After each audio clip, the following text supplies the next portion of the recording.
Magandang, magandang gabi po sa inyong lahat. Magandang gabi rin. Mga bisita na, at mga kapatid at mga magulang. Maghingi ko lang konting pabor sa inyo. Konting katahimikan lamang.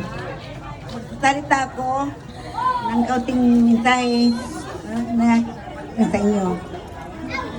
Una, magandang gabi po sa inyo lahat. Tulitin ko. Magandang gabi po sa inyo lahat.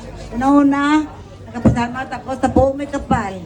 Binigyan pa ako ng buhay na umabot ako ng 80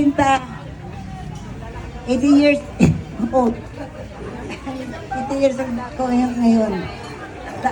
Salamat po sa Panginoon sa kanyang pagpapala sa aking buhay at din po sa aking mga anak at din po sa aking mga kaibigan na nagmamahal sa akin. Maraming pong salamat. Narinig ko kanina mga mensahe ninyo na pinaparating na ang mga damdamin niya, yung sinabi niya po ang mga katotohanan. Kaya po, ang ngayong gabi, lahat kayo dito at kayo po, minamahal ko kayo lahat at nagpapasalamat ako ng taos puso kasi kung hindi niyo ako mahal, hindi kayo nakarating dito. Pero kasi ito, maraming salamat po sa po may kapal. Lahat tayo sa nangyayari ko. Ang miss ko talaga na mabigyan pa ako ng mahabang buhay at kaya din kayo. At sama-sama tayo at mahalan at patuloy natin ating pagpapanin ngayong gabi. Kung anong saya ko, siguro ganun kayo. Kaya po, ako alam niyo, pasensya lang kayo. Kasi ako, stroke. Stroke ako nila.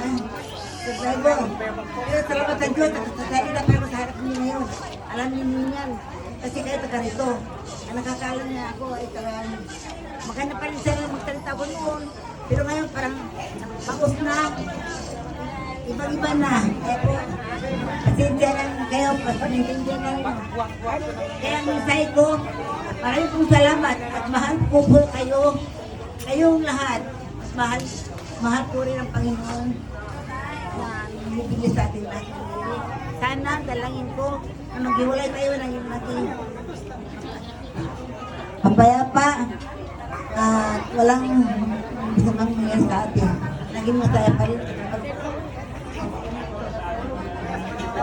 Parang, sorry, Nagutom ka na. hindi po. Ako talaga, alam naman ninyo, nung kapitan pa rin ako sa diba noon, nakakasalita ako ng maayos. Pero salamat na Diyos kasi binigyan pa ako ng boses. Nakabalik pa ang boses ko. Kahit na, ano ito, bulol-bulol, pero nakakasalita pa. Nakabigyan pa ako ng boses sa inyo ng papasalamat. At maraming salamat sa inyo lahat. Magandang gabi. Yan, palakpakan po natin si Nana.